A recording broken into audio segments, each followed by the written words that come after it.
Welcome to Real Talk with Real Estate Pros, where we bring you exclusive interviews with the real estate experts. We'll delve deep into their journey to success and learn how to go the extra mile to serve their clients' wants and needs.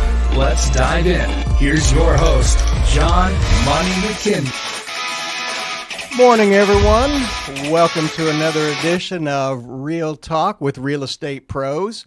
Want to let everybody know we have got a really good show lined up for today. Like I said, I'm always here to bring everyone experts on what's happening in the world of real estate that's coming from real people who are actually doing things and making things happen. From real estate agents to mortgage professionals like myself to people that have their hands on what's happening in the world of real estate and finances around town in 2024. And today I've got some really young gentlemen, they're not even 30 years of age, that are really going to share some good stories with you about some real world things that they're actually doing.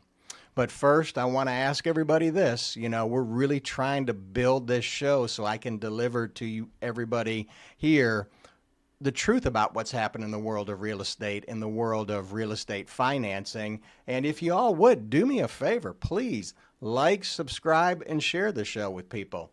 This is my direct text number up here. Please feel free to shoot me a text. If you have any questions, if you want to get some free consultation on your particular situation on financing for mortgages, please feel free to give me a text, shoot me a text. We'll set up a meeting.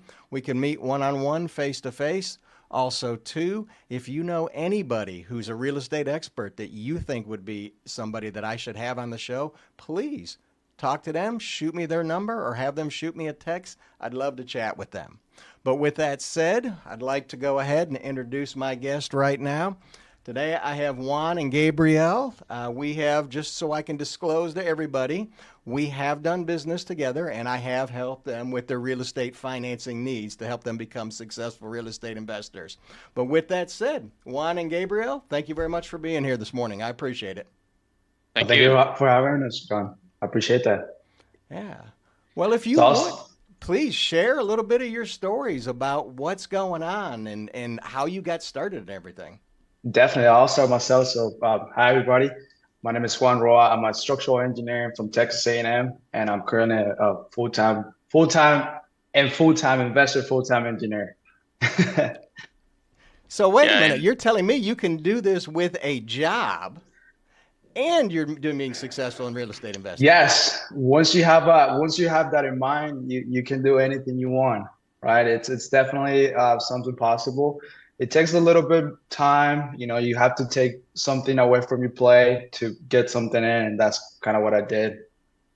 So yeah, it's definitely possible. And if you put your mind into it and that's a goal and a target you want to aim to, then definitely possible. Yep. Nice. And then I'm Gabriel. I'm also an engineer from A&M and full-time investor just like Juan. We've been partnering for the past year, and we're about to close our third deal here right now, so pretty excited to what's ahead, and thanks to the help with John and all the advice that he gives, that has been really helpful. So thank you for having us today in your show, John. Yeah, thank you, John. I appreciate it. Like I told you all, you guys are really making stuff happen. And do me a favor, let my audience know, how long have you two been involved in real estate investing? So we've been in the real estate investing for about 7 months, closer to 8 months, but we started the business about a year ago.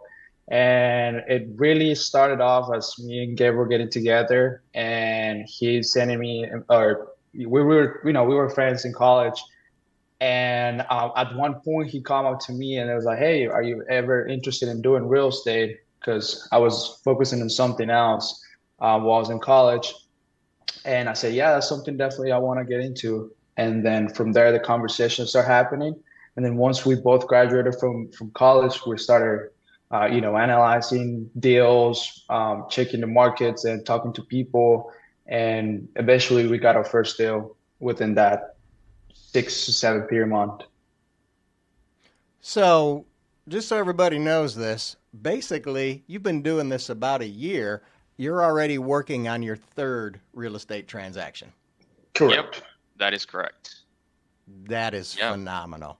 Now, I want to remind everybody else, too, they want to stick through this whole show because at the end, we are going to give away some fantastic information that's going to show all of you out there how to very quickly and easily analyze a real estate investment property so you can determine like that about how much money you're going to have out of pocket on it. So I want to make sure everybody sticks around for that. But that is phenomenal. So explain to everybody, are you doing the buy, fix, and flip, or are you doing the buy and hold? Because there's two very drastically different aspects of the world of real estate investing. So that's a good question, John, to ask, and we're kind of doing both. This is going to be our third deal. So the first deal we had was a fix and hold deal. So we actually created equity, right, from the property, from that distressed property. We added value by fixing, big items, like HVAC, roof, stuff like that. We came and solved that problem from an investor perspective, and in that way, we created that equity on that property that was in bad conditions. We went ahead, we fixed it, and now it's worth, much more than what we bought it for. But also, on the other hand, we're also doing flips, right? And so that's kind of the similar process, but after we finish that rehab process, we're going to sell these properties. And right now, our second property is going to be a fix and flip, meaning we fix the property in around three months, and then now we're going to sell this property in the market. So we actually have that already under contract and everything. So, and then the next, kind of our plan moving forward will be to focus mostly on flips as much as we can, right? To create that business that we want to create and that systems that we want to create for Cold Capitals, which is our company. And that will be kind of our main focus for now. There are a lot of things in real estate, right? There's multifamily, there's commercial, there's short-term rental. There's a lot of diversity within real estate. Right now, we're focusing mostly on flips. Okay. So you're trying to build, if I'm understanding you correctly, you're trying to build some capital right now. So as this market turns, and let's be honest, the market is still good in the world of real estate, but it is starting to turn, especially in the multifamily market. And you guys are actually doing a very intelligent decision as you're going, hey, let's go out and make some capital. Yeah, we're going to have to pay a little bit of taxes, capital gains tax. Yes. But we're building our capital, so as these opportunities start arising here, we'll have enough capital, whether it's single family investing or multifamily investing. Correct. So that's really, that's depending on the business strategies of everybody, right?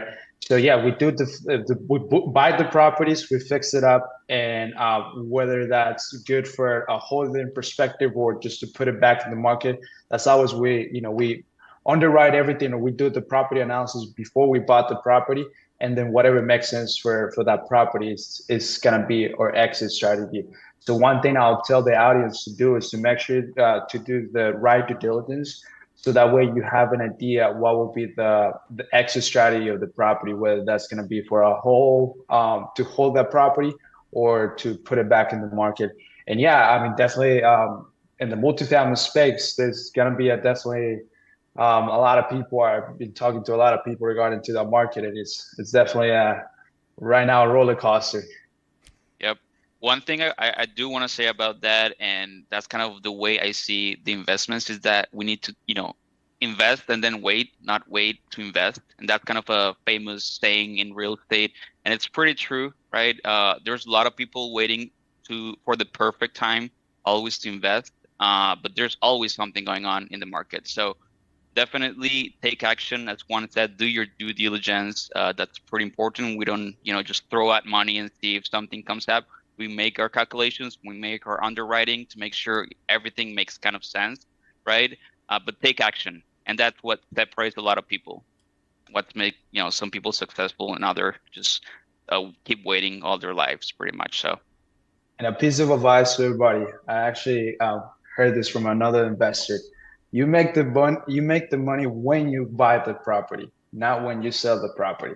So before, trying to get out there and look for deals. Just make sure you pencil everything, every number the way they're supposed to be. Because at the end of the day, any deal works as long as everything pencils out.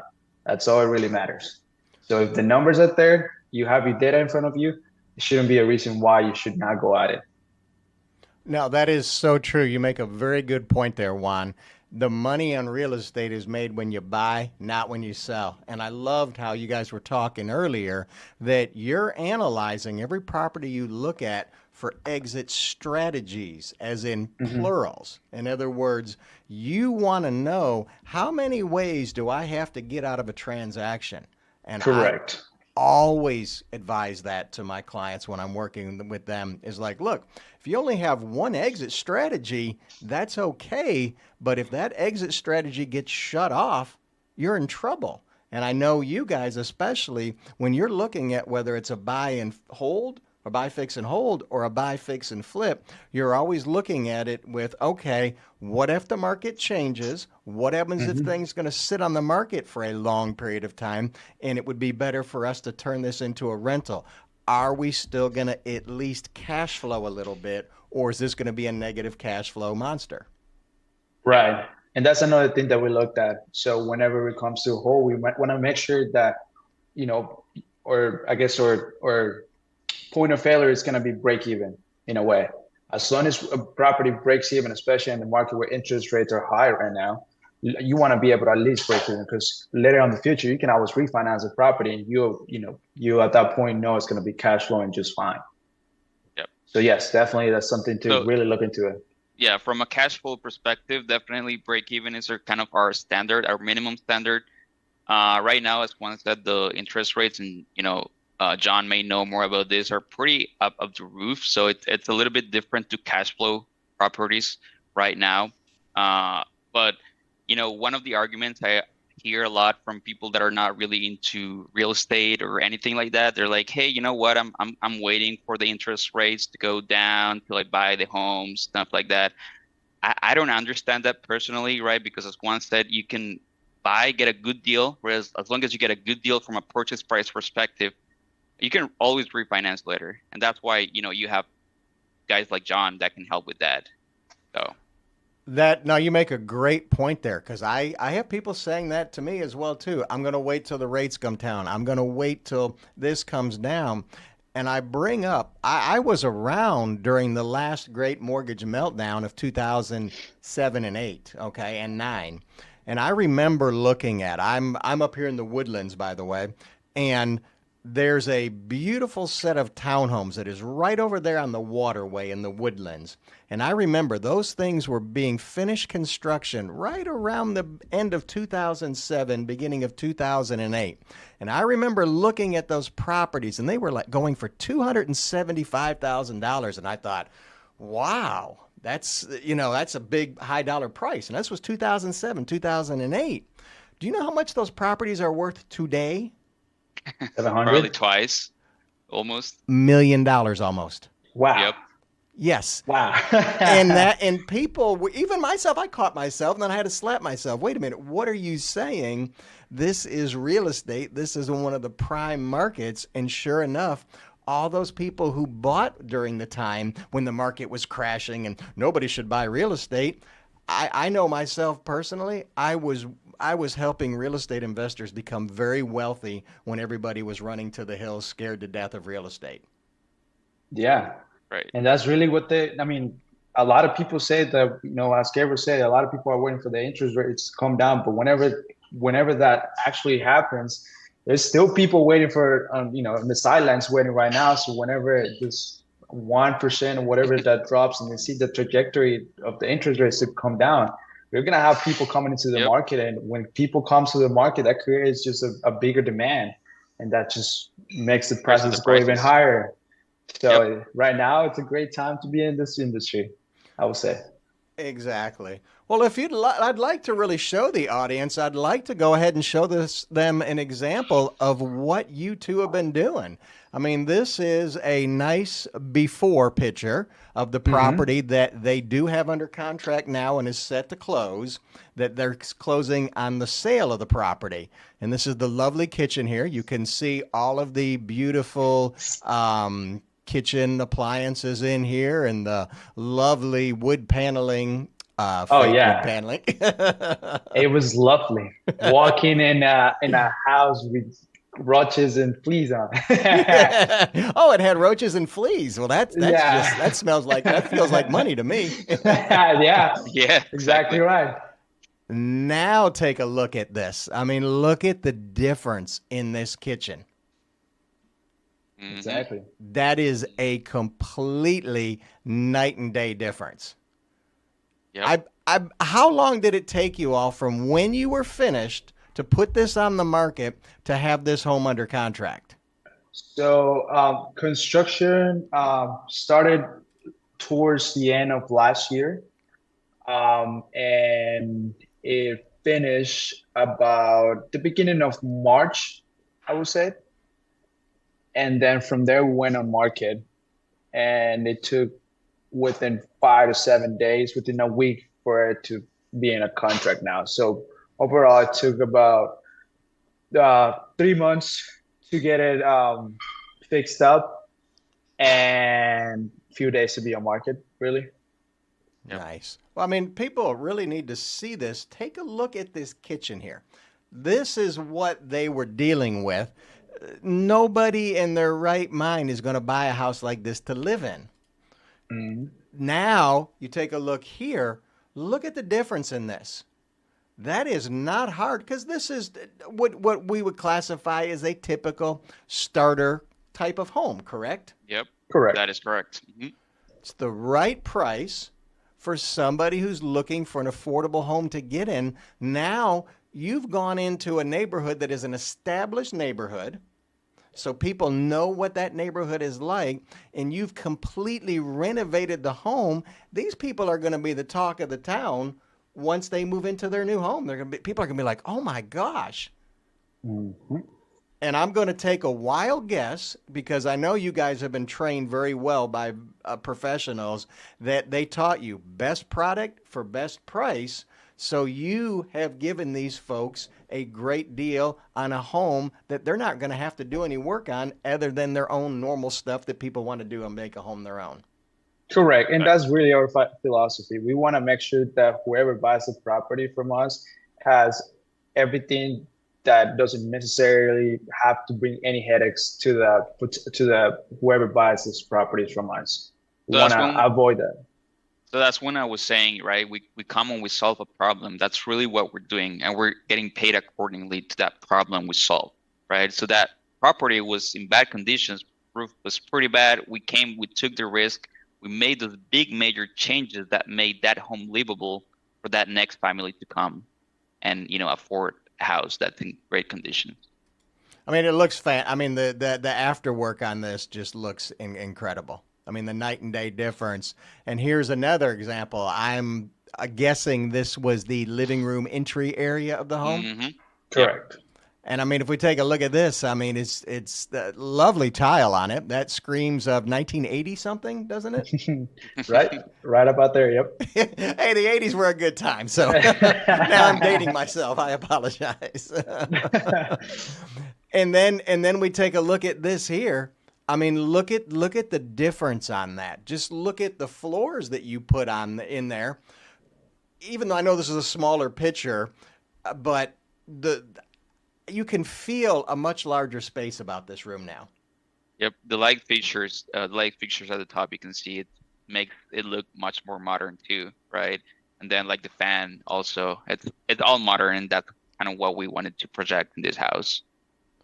See, that looks phenomenal. I mean, just believable. And I'm assuming this is the hallway bathroom? Yep. Correct. Okay. The typical plastic bathtub area type thing, the cheap old style sinks. Now we take a look here. I mean, the beautiful on that was just the night and day difference on that was incredible. and we go over here. Here's another angle.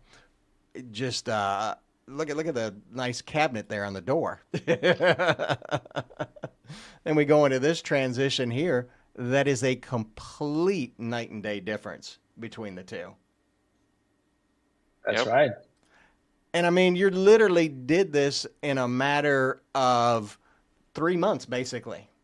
Correct. Yep. Yeah.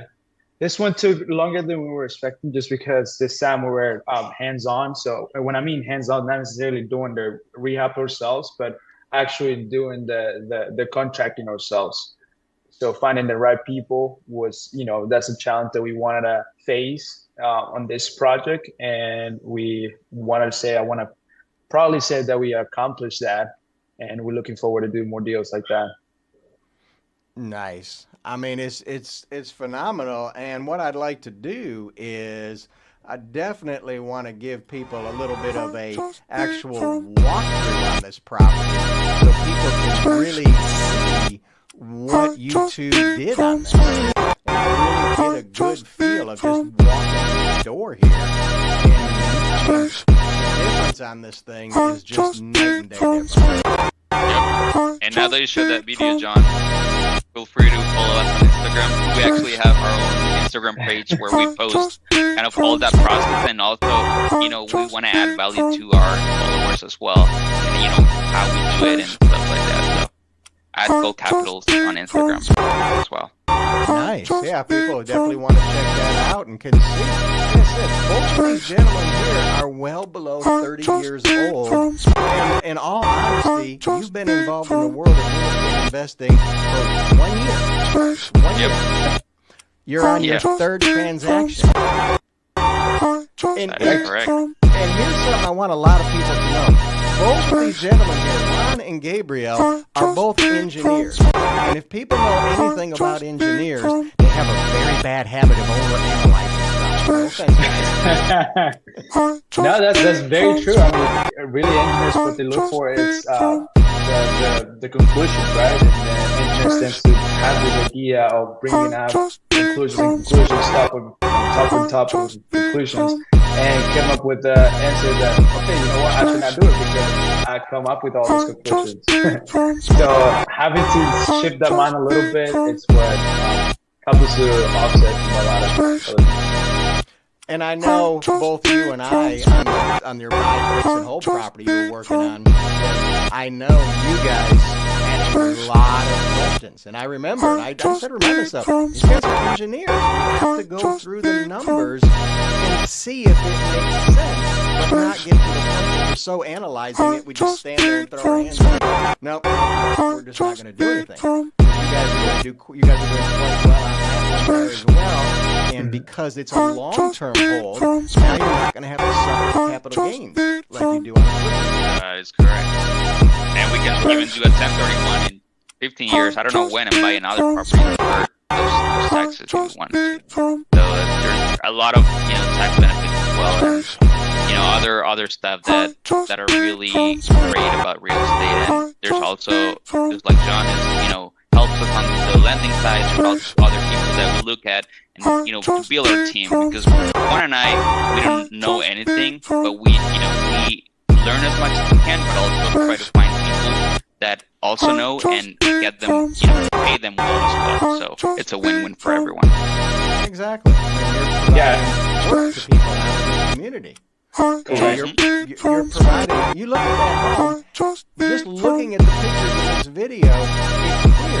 You guys just didn't use bubble and duct tape, try to throw this together and sucker some people. You guys went and said, "Wait a minute, we want to give a quality product for a good price." Because our reputation is about this. We don't want these people to ever be mad, 2 months after moving into the home. Correct. That is, And to answer the question, I mean, we definitely had a lot of questions in the first deal, and it's really about this. This is the game of asking questions. I myself, I ask way too many questions sometimes, but those questions have been able to help me to solve those problems in the future. So whenever I ask these questions, I ask them with intention intentions. And another thing that I want to emphasize with a lot of the audience is I know Gabriel just mentioned a 30-31 exchange. For those people that I'm not aware of that, it's you buy the property, you hold it for a period of time, I believe it's a year. And what you can do with that is buy another property with that resale money, right? And there's a process that have to go through that, and you basically don't pay any capital gains on that. So you basically run it all, rolling your taxes over and over and over to continue buying properties. There's a rule that you have to buy at the same price or higher price. That's just the rule, but that's what it is. I don't know, Ron, did I miss anything on that?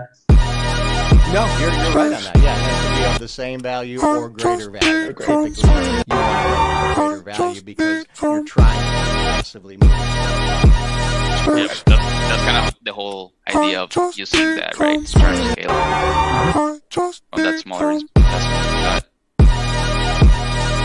Well, let's do this because I'd love to be able to do this. If you guys are willing to do this, let's break down some numbers on this property and let's see how much were you guys into this deal here. How much would you say that you went for the purchase price? How much was that? It was 125. Okay, so we've got 125 on the purchase price. Mm-hmm. Okay, how much on the repairs? $54,000. Okay, so now we're $54,000. Okay. Yep. How much would you say your total? You're missing 10, John. Oh, I'm sorry. Thank you very much. I'm trying $5,400. That would be a dream for me. Yeah, I wish we could find a $5,400 won't even get a roof done anymore, will it? Yep. So right now we're a total of 179 into this deal. Okay. Correct. What would you say your cost to sell this are going to be? Around 222,500. Okay. Or you mean you mean the cost? Yeah, the cost that's going to actually cost you to sell. About I would say $3,000. Is that including real estate commission or no? Oh, real estate commission. Yeah, with real estate commission. Yeah, typically. That's around. I would say more than that. 11,000. I'm saying 11,000. So okay, yeah. So we're probably thinking. Give it a second. Actually, I have the numbers for that. 13,500. Okay, so 13,500. Yes. Okay, so let me change this number here. 13,500. So now your total into the deal is 192. Mm-hmm. Okay. Now the $1 million question is, how much are you selling it for? So $222,500. $222. Mm-hmm. 500. 500. Okay. So we got a $222,500 sales price. Our total into this is 192. That's including your closing costs and everything. Mm-hmm. Profit before taxes. Yep. Taxes. Got to make sure I say that. I don't want the IRS coming after me going, "Oh, Mr. McKinley, you gave some false advice here." $30,500. Yep. Sounds about right. Yep. For about 4 months worth of work. Yes, sir. That is phenomenal. And you're already working on your third transaction, which you will be flipping. Correct. And if I remember correctly, you will be closing on that one on Monday. Is that correct? That's the plan, but we'll see because there's some things going on the back end that we might have to push that up about a week or so. But hopefully we can get that done within this next couple of weeks, actually. Nice. And that'll be another one that you'll be able to do a similar thing. Probably take you about a few months to get it sold. That'll be another huge one for you. Yeah, we're actually looking to do two at the same time, so we're actively looking for another deal to do this time. So we want to kind of scale in that sense, do two deals, at the same time. Of course, with different crews and stuff, but that's kind of our goal this time. Nice. Well, what I'd like to do, and I told everybody here at the end, I want to go ahead and show everybody a formula that if you're looking at real estate investing and you want to get an idea to see how Juan and Gabriel are doing these things and how they're able to quickly analyze, you need to have a formula going into it, okay? And for this example here, I'm going to use a ARV value of $275,000, okay? And just so everybody knows, ARV stands for after repaired value, okay? You want to know what, at the property you're looking at, forget the shape it's in today. What is it going to look like after I do my repairs on the home? Then you take that number and times 75%. In this example here, that number is going to equal $206,000. Excuse me, let me try to figure out how to speak here. $206,250. Okay? Then you have to calculate, what are my repairs? What is that going to be? And for this example here, I'm going to use $60,000. Okay? So now you've got a $275,000 ARV times 75% equals $206,250 minus repairs of $60,000. That now equals a price of $146,250. Okay? You then want to take that price because you've got one more set of numbers you want to factor in here. Okay? What are my closing costs going to be? So you've got a minus for closing cost. I always tell people on a buy, fix, and hold transaction or even a buy, fix, and flip transaction, plug in on your initial money to get into the transaction of $10,000. So we'll do closing cost at $10,000. That leaves you with the number of $136,250. Okay? What this number here means to you is if you're able to purchase this property for $136,250, in essence, your cash out of pocket will be about zero. Pretty much. Okay? Now, I know a lot of people are watching this and going, wait a minute. How can I go find a house to purchase for $136,000 in today's market? And I'm going to agree with y'all. That's typically not going to be out there. However, using this formula very, very quickly, you'll be able to analyze, okay, on this example here of a $275,000 ARV, knowing that I'm going to need about $60,000 in repairs, where's the seller at on their asking price? Okay, on a deal like this, if they're asking $200K, I'm probably not even going to waste my time making an offer on that property. Because we are so far amongst each other, they're asking retail for it. Because if it's an ARV of $275 and I've got to put $60,000 into it, that's paying full retail for the property. Yep. However, in this example here, if they're asking for, let's say, $165, now I'm interested. Now I'm going to go over and go, all righty, I need to get this property under contract. As soon as I'm make sure I get an option period if I can. Get over there and let's go look at that property. Let me get my general contractor over there so he can confirm that my $60,000 in repairs is accurate. And if all the numbers work, okay, all I got to do is decide. Do I still want to pay $165 and be about, $29,000 out of pocket?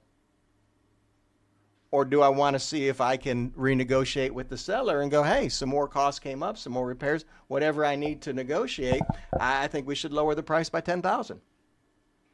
Mm-hmm. Yep. And another thing that I want to point out, John, if you don't mind, No problem. that for people watching this, if they're asking 200 and you have 136, just put an offer out there. You're not gonna lose anything for that. And if it comes to a point that the seller is in desperation mode or they really wants to sell for X reason, they might entertain that offer. And if it's whatever the situation, if it's a cash offer, they might even consider even more, right? But doesn't mean just because it's a 200,000, you're gonna be able, you won't be able to get it out at the 136 price, right? Every person's situation is different, but it's putting offers out there. That's what's gonna get you the most amount of leads on your end. Now here's the deal, right? So you can throw lower than asking price, but personally or with Juan, we usually give hard facts and why our offering, what's our thought process behind our offer, right? Just going to a fully renovated property that's in great conditions and throwing an offer that's 100K less than they're asking, it's kind of dumb and it kind of pisses me off, right? So what Juan is referring to is we're looking at this trust property, we're saying, hey, we're gonna come here again, we're gonna solve this issue, right? But we're gonna need to spend this amount of money. We need this price because your price makes no sense for any investor out here. And a person that's gonna buy this house for themselves is not gonna get a house like this. This is not a livable condition property. This is for an investor. And for an investor, we need to do this purchase price. And coming back to what Juan said about you make money when you buy. Buying, in my experience with this process, has been the hardest part to find the good deal, because there are a lot of deals out there that are priced incorrectly for an investor. And finding that good deal, it's kind of also the hardest part I found until now.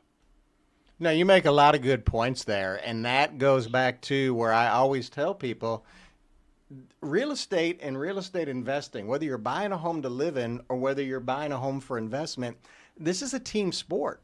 You want to have the right people in your corner. I tell people, and I use the boxing as an analogy, if you don't have the right people in your corner, it doesn't matter what your skill level is, you're probably going to have trouble going into the fight. It's the same thing with the real estate investing side of things. And just like Juan and Gabriel here, you guys have the right people in your corners, from financing to real estate agents to wholesalers, so you know exactly what's going on. And if you're not sure, all you got to do is pick up the phone and make a phone call.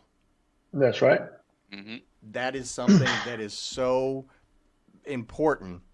And correct. Juan made a good point too on, hey, sometimes it doesn't hurt to make that lower offer. And you're absolutely right on that. But you want to make sure when you make that lower offer, you're going, here's the facts on why I'm making a lower offer. And guess what? I can close quickly. I can close in 10 days for you. That's right. You're trying to solve the problem. Yep. That will mean a lot to a seller. Mm-hmm. Correct. And for a lot of people that doesn't know this, John made the formula out there and multiplying, but the 75%, right? A lot of people they're going to probably ask you why the 75%, why is that? That 75% is basically breaking down, there's some closing carrying costs. There's some stuff that goes into a title policy, all that stuff. And also profits, right? There could be your profit applied there as well. So that 15% really, or that 75% there's numbers that are tied into that. So for people on the audience asking, why you multiply by 70%? Why are you not multiplying by 10, 80%, whatever the scenario might be? That's the reason why.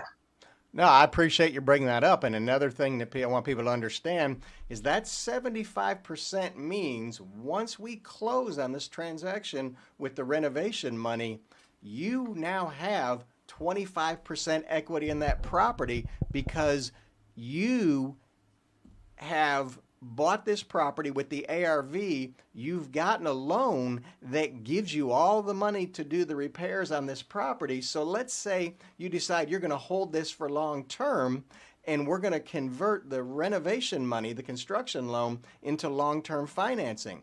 We now have 5% equity to work with to do a refinance on that home, put it into a long-term financing, and cover your closing costs, including setting up a new escrow account, so you virtually go to the next closing with zero money out of pocket. Exactly. And when you're done closing on the second loan, you still have 20% equity. I don't know about you guys, Juan and Gabriel, but I like when my real estate has at least 20% equity. Makes me a lot happier. Oh, we do. For sure. We love that. Yeah. Well, I really appreciate it. We're getting to the end of our show here, and I have really enjoyed having you two on today. And I hope my audience really appreciates you being on here. And it's nice to be able to have some young folks on here to show people, look, you can still make stuff happen in the wonderful world of real estate. This is a phenomenal market. This is a phenomenal business.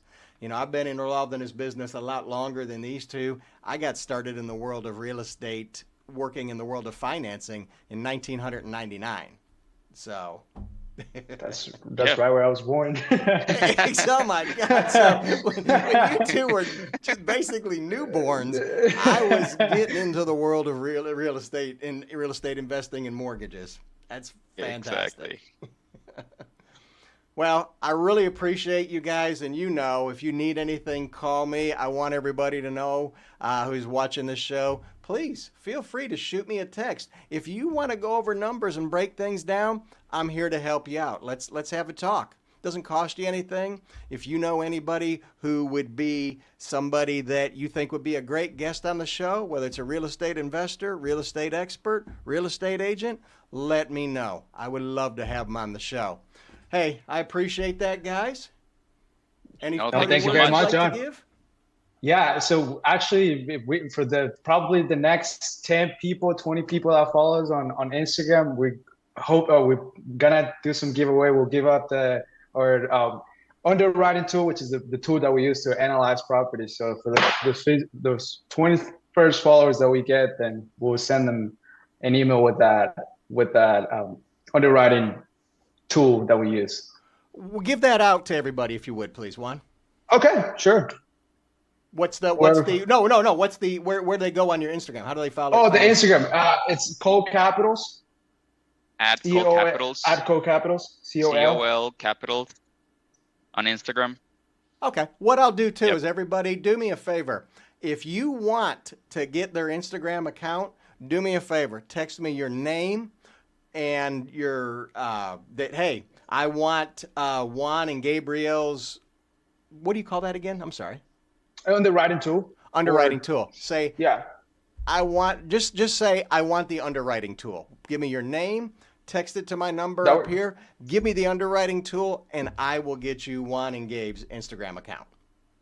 Yeah, that works. Sure. And that's the first 10 people that subscribe to your account. What do they need to say anything when they subscribe, or? Just say real talk. Okay. That's the keyword. Exactly. So, send a message with the real talk. Yeah. Say real talk. I watched you on Real Talk. Fantastic. Yeah. Perfect. Well, hey, I appreciate you guys offering that to my listeners out here. That's great. Once again, I appreciate everybody watching Real Talk with Real Estate Pros, and we'll look forward to seeing you next Wednesday at 11:30. You all have a good one. Thank you very much.